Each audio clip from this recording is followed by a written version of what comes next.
Alright guys, Dominic here for Kit Guru, and today we're taking a break from the high-end OLED and mini LED monitors to focus on something that's more affordable.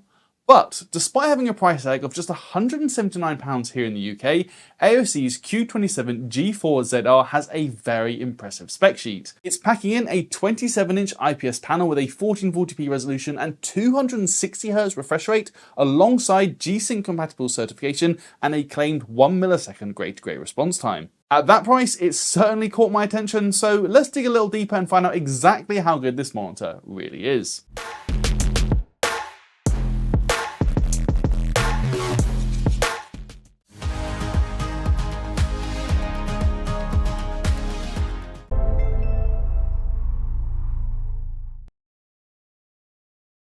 So if the spec and price point of the AOC Q27G4ZR sounds familiar, that's because it does have a number of similarities to the Philips Evnia 27M2N 3501PA that I reviewed at the end of last year. Both are 1440p 260Hz models that are priced under £200, so I'd be willing to bet that they're actually using the same exact panel. Still, as we know, using the same panel is no guarantee of delivering the same performance, so let's dig a little bit deeper and find out if this screen is worth buying or not. In terms of its design then, the Q27G4ZR is very much typical of AOC displays. That means it's almost entirely black with just a couple of red accents here and there, while the front features a three-sided frameless design. It may not win any awards for its overall aesthetic, but it's very inoffensive, so we can have no complaints. I also like to see that AOC has opted against using a V-shaped foot, instead going for a compact hexagonal shape that takes up barely any room on your desk. Despite the price as well, it does feature a full array of ergonomic adjustments, and that includes up to 130mm of height adjust. We get 28 degrees of swivel both left and right, tilt from -3 to +21 degrees, and then there is also 90-degree pivot functionality as well. Lastly, VESA 100x100 mounts are also supported. So far then, things are certainly looking fine, but we are immediately reminded that this is indeed a budget monitor when looking at the connectivity options. That's because this screen features just one DisplayPort 1.4, two HDMI 2.0, and one audio jack, and that is it. That of course means no USB, no Type-C charging or KVM functionality or anything like that, and it is also worth pointing out that those HDMI ports are 2.0 rather than HDMI 2.1, and that means at 1440p they will cap out at 144Hz. You will of course get the full 260Hz over DisplayPort, but it is the only port capable of powering this monitor at its maximum resolution and refresh rate. I'm also slightly disappointed to see AOC is using 5-way button control for the OSD instead of a small joystick. It's obviously not the end of the world, but for me I do find these sorts of buttons very fiddly and cumbersome and would have much preferred to see a joystick used here. The overall styling and the layout of the OSD itself though is exactly what we've come to expect from AOC, and I have very few complaints. For a budget screen it is pleasantly feature packed as well, with options for different colour space modes, manual colour balance alongside the usual gaming features like shadow boost and crosshairs and so on. It is just worth clarifying that to achieve the maximum 260Hz refresh rate you do need to enable the overclock function from within the OSD, as it is natively 240Hz. I don't think it's going to make much difference either way, but if you turn on this monitor for the first time and you're wondering why you can't see 260Hz, that's why.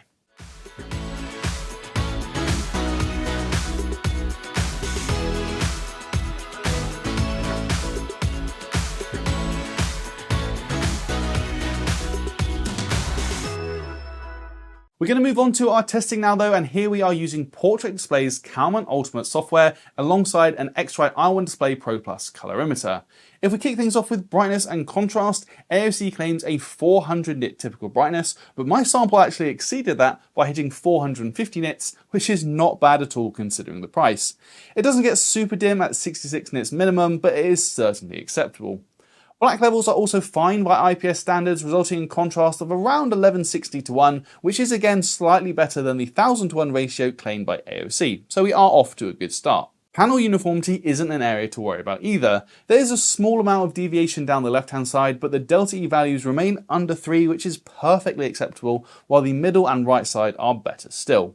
Gamut coverage, meanwhile, is also very impressive when we consider the price of the Q27G4ZR. It far surpasses the sRGB space and offers 95.1% coverage of DCI-P3 alongside strong results for both Adobe RGB and Rec 2020, although I'd say it's unlikely you'll be working in those color spaces with this monitor. Better still though is the factory calibration. Color balance is incredibly even across the range, averaging 6418K, which is barely a 1% deviation from the 6500K target.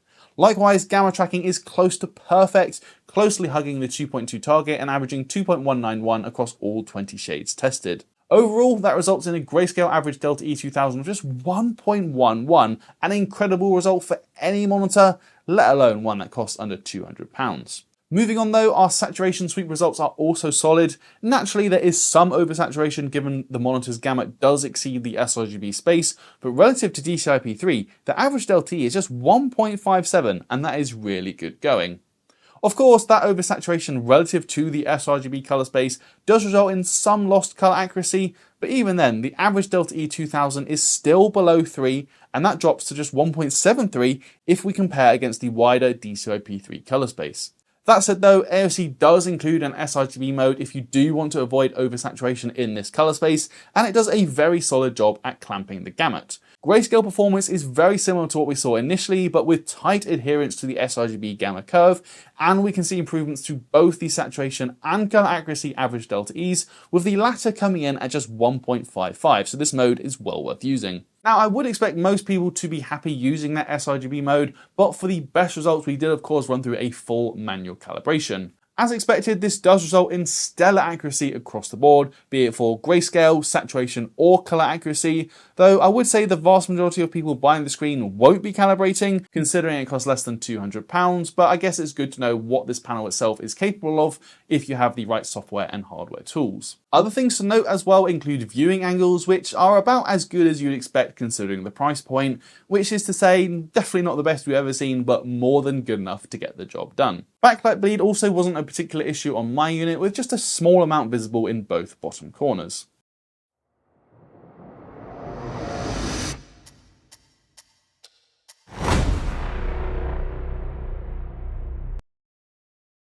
It's time to move on though and talk about response times and motion clarity, and here we do use the open source response time tool. AOC provides 4 different overdrive modes within the OSD, and I'm testing all 4 of them at 260 Hz. Starting with overdrive set to normal, which is essentially off, we see decent native panel performance given it averages 6.74 milliseconds. Turning overdrive to the fast mode though does of course improve things further, now with an average of 5.44 milliseconds, and there's only one transition that shows only a little bit of overshoot. The faster overdrive mode though does end up being the best, averaging 4.21 milliseconds, which is not bad at all by IPS standards, especially considering there is next to no overshoot. Still, that does mean that the Q27G4ZR isn't always hitting the speeds necessary for true 160Hz compliance. Our figures suggest it's more like a 237Hz screen, although those are fine margins. Now, there is also a fastest mode which does introduce a fair amount of visible overshoot, though as we will see later, it doesn't look quite as bad in practice as you might think based on this chart. Still, I do think there is room for an extra mode, something that sits between the faster and fastest modes, given the former has very little overshoot, while the latter has too much. Yet another reason why we always like to see user configurable overdrive. Given the faster mode is clearly the best option then, I also tried it out at 120 and 60 Hz refresh rates to see if variable overdrive has been implemented. But sadly it hasn't, given overshoot gets progressively worse as the refresh rate drops, as you can see from the results at 120 and 60 Hz. Now, it's hardly the end of the world considering the price of this screen, but if you are playing at lower frame rates, you will get a better experience dropping down to, say, the fast overdrive mode. Overall though, the response times on offer are really impressive, with the Q27G4ZR sitting very close to the top of our chart, which is not bad at all for less than £200. Now, I do also have a visual representation of those 3 overdrive modes, and overall motion clarity is very solid using the faster mode. As mentioned, there is quite a bit of overshoot with the fastest mode, though we have also certainly seen a lot worse in other screens. In terms of comparisons as well, we have of course included the Evnia 27M2N3501PA, and the results are basically identical, which makes sense as they are likely using the same panel and it appears to have been tuned very similarly. Compared to a 240Hz VA panel though, in the form of the Iyama GCB3486WQ SCP, motion clarity is clearly better on the AOC with no dark level smearing either. Translating that to the real-world gaming experience then, it really is extremely capable. It wasn't long ago that 1440p 165Hz screens were fetching for well over £500, but now they are both better and faster than ever, and priced at just 179 quid in this instance. I'd say then that the Q27G4ZR is a bit of a jack of all trades when it comes to gaming. The good response times and motion clarity at 260Hz makes it pretty capable for faster paced titles if that's your thing, but equally you get the image quality you usually associate with IPS, including reasonable contrast by the technology standards, which makes slower and more atmospheric games just as good. You'll certainly not notice ghosting in either situation, though as mentioned you may have to adjust the overdrive mode depending on what sort of frame rate you get in those different sorts of games. On the plus side though, it is great to see official G-Sync compatible certification from Nvidia. Now as I understand it, this does actually have a cost associated with it, so you don't usually see it on a more budget monitor, but it is certified and works flawlessly in my testing with no flickering or anything like that, so happy days all round. Lastly, input lag is also nothing to worry about, averaging just 2.14 milliseconds, which is barely more than half a frame at 260Hz. Wrapping up this video then, there are no two ways about it. AOC is onto a massive winner with the budget-friendly Q27G4ZR. As we mentioned earlier, it's one thing having an impressive spec sheet with its 1440p resolution and 260Hz refresh rate, but the Q27G4ZR backs that up with highly impressive performance. Factory calibration is exceptionally strong, for instance, with near perfect color balance and gamma tracking out of the box, while the sRGB mode is also well worth using if you want to avoid any oversaturation for that color space. On top of that, gaming performance is very good for the money, with generally well-tuned overdrive modes alongside official G-Sync compatible certification. Now, we would have liked to see an overdrive mode that sits between the faster and fastest options, as that could have provided even better performance, but that is a minor quibble considering the response times that we measured. Of course, there are going to be some drawbacks considering the price of this monitor, and they basically all come down to quality of life features, or lack thereof. In a nutshell, there's no USB port, so no KVM functionality or Type-C charging or anything like that. Plus, you only get two HDMI 2.0 ports, so they're not HDMI 2.1, and that means at 1440p they are limited to 144Hz. It is also slightly frustrating to see those fiddly 5-way button controls instead of an OSD joystick, plus the lack of variable overdrive is, I guess, slightly annoying. However, all of those points are pretty minor in the grand scheme of things and can be quickly forgotten when we factor in the £179 asking price here in the UK. In fact, I'd say that a bigger problem for the Q27G4ZR is the fact that Philips Evnia's 27M2N3501PA offers very similar performance across the board, but is currently priced at just £150, though that does appear to be a temporary deal. Still, I just think it's fantastic to get to the end of a video and have such a great problem. We've got two fantastic monitors offering 1440p resolution and 260Hz refresh rates, all on sale for less than £180, which really is, I guess, a sign of the times and goes to show how far monitor technology has advanced.